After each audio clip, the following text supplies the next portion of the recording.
हिंदू राष्ट्र बनाने की बात करें तो क्या फर्ज बनता है? क्या विरोध नहीं होना चाहिए? क्या नसीहत नहीं दिया जाना चाहिए? क्या यह कहना नहीं चाहिए कि यह देश संविधान से चलता है? लेकिन कौन कहेगा? मैंने कल भी यही कहा, कोई नहीं कहेगा। तो हम जैसे लोग तो कहेंगे, गालियां सुनकर भी कहेंगे, बार बार कहेंगे। और रही बात हिंदू की, तो जन्म से मैं भी हिंदू हूं। मेरी मां पूजा भी करती है, मेरे घर में मंदिर भी है। मेरे पिताजी ने बेगूसराय में, जहां मेरा घर है, पैतृक निवास, वहां उन्होंने मंदिर बनवाया भी है, शिव मंदिर। बेगूसराय के जो लोग हैं वो जानते होंगे। लेकिन उससे क्या हम कट्टर हो जाएं, हम नफरती हो जाएं, हम दूसरे धर्म के लोगों को टारगेट करना शुरू करें, हम लिंचिंग वाली मानसिकता के हो जाए? ये हमारा धर्म हमें नहीं सिखाता है, और ये हिंदू धर्म है भी नहीं। और बाबा होने का मतलब ये है नहीं कि आप स्टेज पर बैठकर तमाशे करो, उटपटांग बातें करो, अभद्रता करो, ऐसा सलूक करो जो किसी भी बाबा, पंडित, पुरोहित, संत, महात्मा को शोभा नहीं देता। लेकिन अगर ये बात हम कहेंगे, कहते हैं, तो हमारे खिलाफ एक भीड़ टूट पड़ती है हमारे उस पेज पर, जहां 50,000 से ज्यादा लोगों के कमेंट हैं और हजारों उसमें गालियां हैं। तो मैंने कहा आप गाली देते रहिए, लेकिन बात हिंदू धर्म की, थोड़ा पढ़िए क्या है हिंदू धर्म। प्रभाष जोशी एक बड़े संपादक हुआ करते थे, जनसत्ता अखबार, उसके संपादक। पहले पन्ने पर अग्रलेख लिखते थे, कागज कारे नाम का उनका कॉलम था। मन से हिंदू थे, कर्म से हिंदू थे, प्रैक्टिसिंग हिंदू थे दरअसल। लेकिन जब 92 में बाबरी मस्जिद के ढांचे को ढहाया गया, तो प्रभाष जोशी ने जमकर उस ढांचे को ढहाने की साजिश के खिलाफ लिखना शुरू किया। वो भी तब जब प्रभाष जोशी सहमति से मंदिर बनाने के पक्ष में थे। लेकिन जब उन्होंने जमकर लिखना शुरू किया तो उनके खिलाफ मुहिम शुरू हुई। लेकिन उसके बाद भी उन्होंने जो कुछ लिखा, उनके लिखे का एक संग्रह, एक किताब है, हिंदू होने का धर्म। करीब करीब ये 654, करीब करीब क्या 655 पन्नों की ये किताब है, जिसमें उनके लेखों का संग्रह है। और शुरुआती कुछ पन्ने, लगभग 60-70 पन्ने, 48 पन्नों में उन्होंने हिंदू और हिंदुत्व के बारे में भी लिखा है, संघ की नियत के बारे में भी लिखा है, अडवाणी वाजपेयी के काल के बारे में भी लिखा है, सावरकर के उस कट्टर हिंदुत्ववादी विचारधारा के बारे में भी लिखा है, और यह भी कि हिंदू होने का मतलब क्या है। कुछ एक लेख है, मैं एक लेख का जिक्र करूंगा जिसमें उन्होंने अपने लिए लिखा है, हिंदू होने का धर्म। इसलिए आप अगर हिंदू हैं तो ठंडे दिमाग से जरा सोचिएगा। जिसमें उन्होंने लिखा है, मैं उनके लिखे शब्द को मैं दोहरा रहा हूं। उन्होंने लिखा है, लेख यही है 91 नंबर पेज पर, जरूर पढ़िए इस किताब को।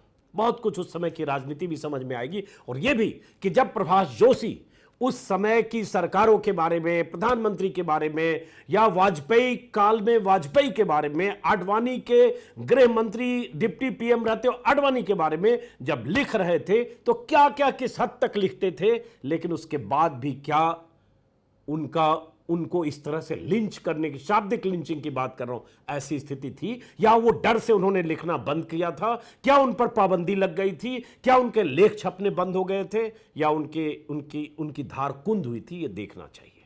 तो वो दौर था, इसलिए मैंने कहा उस दौर में हरिशंकर परसाई ने बहुत कुछ लिखा, दर्जनों किताबें, व्यंग, उस समय के सत्ताधीशों को निशाने पर रखते हुए बहुत कुछ लिखा गया। आज किसकी हिम्मत है जो लिख सकता है? एक बीबीसी की डॉक्यूमेंट्री बैन हो जाती है, 99% चैनल्स कॉम्प्रोमाइज्ड हैं, अखबारों में वैसे लेख आलोचना के छपते नहीं हैं, और जो वीडियो में कोई बोलता है उसके पीछे लोग पड़ जाते हैं कि 100 बार सोचे कि मैं डरूं या बोलूं।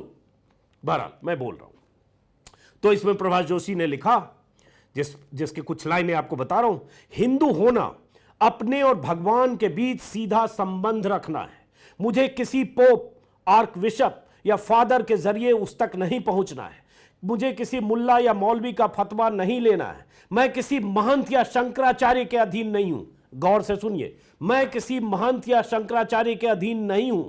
मेरा धर्म मुझे पूरी स्वतंत्रता देता है कि मैं अपना आराध्य, अपनी पूजा या साधना पद्धति और अपनी जीवन शैली अपनी आस्था के अनुसार चुन और तय कर सकूं। जरूरी नहीं कि चोटी रखूं, जनेऊ पहनूं, धोती कुर्ता या अंग वस्त्र धारण करूं, रोज संध्या वंदन करूं या सुबह शाम मंदिर जाऊं, पूजा करूं, आरती उतारूं या तीर्थों में जाकर पवित्र नदियों में स्नान करूं। यह धार्मिक स्वतंत्रता ही मुझे पंथ निरपेक्ष और लोकतांत्रिक होने का जन्मजात संस्कार देती है। पंथ निरपेक्ष और लोकतांत्रिक होने का जन्मजात संस्कार देती है। यह है हिंदू। तो आपको तो दिक्कत पंथ निरपेक्ष से है, आपको दिक्कत लोकतंत्र से है, आपको दिक्कत उन आवाजों से है जो आवाजें आपसे सहमत नहीं है, तो आप उन्हें गालियों से नवाजते हैं। तो इसी में आगे उन्होंने लिखा है हिंदू होने का धर्म। इसमें उन्होंने लिखा है मेरा धर्म, वो हिंदू थे, मैंने कहा प्रैक्टिसिंग हिंदू थे, प्रभाष जोशी। मेरा, अज्ञानी लोग पढ़ते लिखते नहीं है, जानते भी नहीं होंगे, फिर भी मेरा धर्म मुझे काल और परिस्थिति के दबावों से भी मुक्त करता है, क्योंकि काल को वह सदा घूमता चक्र और अनादि अनंत मानता है, क्योंकि वह आत्मा को अच्छेद्य, अक्लेद्य और अशोष्य मानता है, क्योंकि वह आत्मा को नित्य, सर्वव्यापक, अविकारी, स्थिर और सनातन मानता है। यह धर्म मुझे जन्म और मृत्यु से परे ले जाता है, क्योंकि कोई दूसरा दर्शन नहीं है जो मुझे ऐसी मुक्ति दे सके। यह हिंदू धर्म के बारे में प्रभाष जोशी ने लिखा है। यह धर्म मेरे लिए जरूरी नहीं कि वेदों में ही विश्वास करूं। अगर यह धर्म अनेकतावादी नहीं होता तो इसमें एक ही वेद होता, चार नहीं। मेरे लिए जरूरी नहीं कि मैं उपनिषद को ही अपना ग्रंथ मानूं। उपनिषद भी एक नहीं 108 हैं, महापुराण भी 18 हैं। गीता को भी बाइबल, कुरान या गुरु ग्रंथ साहब की तरह ही अपने धर्म की पहली और अंतिम पुस्तक मानना अनिवार्य नहीं है। यह हिंदू धर्म है।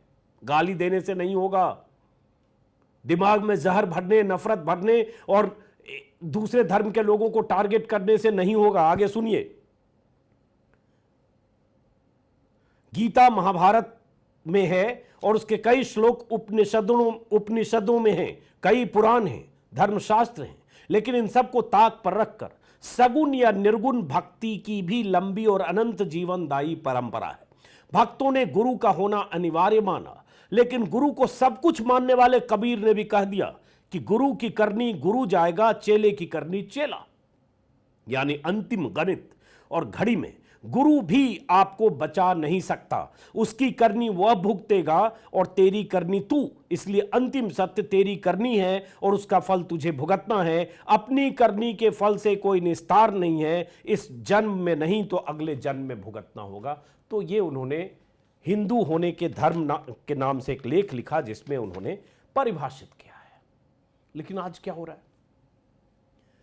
आज अगर आप किसी पर कुछ सवाल उठा दें, किसी अंधविश्वास पर बात करते हैं या किसी बाबा के कर्मकांडी आचरण पर बात करते हैं या किसी भी बाबा के पाखंड पर बात करते हैं, तो एकदम तिलचट्टे की तरह लोग पिल पड़ते हैं। और मैं कहूंगा पाखंड चाहे बाबा का हो, चाहे मौलवी का हो, चाहे ईसाई धर्म गुरु का हो, पाखंड पाखंड होता है, अंधविश्वास अंधविश्वास होता है। एक ये भी रिवाज चल पड़ा है कि जैसे ही किसी बाबा के पाखंड पर बात करो, लोग मौलवी का और ईसाई धर्म गुरु का लेकर आते हैं। लेकिन हां, वहां भी होनी चाहिए बात। लेकिन सवाल उठता है, संरक्षण आज कौन दे रहा है? कौन कह रहा है हिंदू राष्ट्र बनेगा? क्या किसी मुस्लिम, सिख, ईसाई ने यह कहा है? और अगर कोई सिख कहता है कि हमें अलग मुल्क चाहिए तो खालिस्तानी होता है, देशद्रोही होता है। और है, इस देश के भीतर अगर कोई खालिस्तान की मांग करेगा, उसके लिए कानून अनुमति नहीं देता, उसके खिलाफ राष्ट्रद्रोह की धाराएं लगेंगी, लगती है। लेकिन फिर हिंदू राष्ट्र, तो फिर उस संविधान का क्या जिसकी बुनियाद 1950 में पड़ी थी? उस संविधान का क्या जिसकी कस्में खाते हैं और जिसकी कस्में सत्ताधीश भी खाते हैं, जिसकी कस्में खाकर भारत के लॉ मेकर देश के लिए कानून बनाते हैं, जिसकी शपथ लेते हैं, उस शपथ का क्या? या वो शपथ जो शपथ किसी धर्म संसद में ली जा रही है, भारत के संविधान का मजाक उड़ाते हुए, माखौल उड़ाते हुए या धज्जियां उड़ाते हुए कि हम भारत को हिंदू राष्ट्र बनाने के लिए लड़ेंगे, मरेंगे और जरूरत पड़ी तो मारेंगे। किसको मारेंगे? नरसंहार की बात, मुसलमानों को मारने की बात, हथियार रखने की बात, चाकू तेज करने की बात किसने कहा है? बीजेपी की सांसद कह रही है, बीजेपी से जुड़े नेता कह रहे हैं। लेकिन हिंदू धर्म क्या है? तो प्रभाष जोशी ने इसमें बहुत सारी बातें लिखी है। मुझे लगता नहीं कि आप लोगों में से ज़्यादातर लोगों को फुर्सत है ये पढ़ने की। इसी में उन्होंने एक लेख लिखा था, ये लेख है 99 में, और बहुत मुखर थे प्रभाष जोशी। उनसे बहुत बार मैं असहमत होता था उनके लिखे से, लेकिन फिर भी उनके तेवर थे, लोकतांत्रिक थे, और वो एक विचार, एक कई बार होता है ना कि आप एक ही सोचते हो, एक ही तरह से सोचते हो, नहीं, वक्त के हिसाब से उन्होंने अपनी राय बदली, तेवर भी बदले। तो उनका एक लेख है, राष्ट्र प्रेम और धार्मिकता संघ ही बपौती नहीं, जिसमें उन्होंने कहा जैसे आज का दौर ऐसा चल पड़ा है ना कि जो संघ से जुड़ा है, बीएचपी से जुड़ा है, बजरंग दल से जुड़ा है, बीजेपी से जुड़ा है, किसी हिंदुत्ववादी ग्रुप से जुड़ा है, वही राष्ट्रवादी है, बाकी सब देशद्रोही है। तो उस प्रवृत्ति के खिलाफ उन्होंने लिखा था, राष्ट्र प्रेम और धार्मिकता संघ ही बपौती नहीं है। संघ के लोग ही सिर्फ धार्मिक हैं या राष्ट्रवादी हैं, ये बपौती नहीं है, ये मुल्क किसी का। अब मैंने चूंकि कल के वीडियो में सुना दिया था वो राहत इंदौरी का शेर, इसलिए दोबारा नहीं सुना रहा हूं। किसी के बाप का हिंदुस्तान थोड़ी है। तो इसलिए बहरहाल दोस्तों, आप असहमति की दीवारों को तोड़कर, असहमति की आवाजों को रौंदकर, सोशल मीडिया पर शाब्दिक हमले करके, गालियों की सारी सीमाएं तोड़कर, अपने संस्कार का इजहार करते हुए, कुसंस्कार, संस्कार तो होता नहीं, जो कहना है कहते रहिए। लेकिन इस मुल्क में ऐसे लोगों की तादाद भी करोड़ों है जो आप जैसे कट्टर लोगों से असहमत होते हैं, जो कट्टरपन आपको दूसरे धर्म के खिलाफ उकसाता है, आपके भीतर जहर भरता है और आपको इंसान होने की बजाय एक नफरती पुतले में तब्दील करता है। फिलहाल इस वीडियो को खत्म करते हैं, इस उम्मीद के साथ कि देखने वाले अगर 100 देख रहे होंगे तो शायद 10, शायद 20 मेरी बात से सहमत होंगे, और उम्मीद पर दुनिया कायम है। नमस्कार।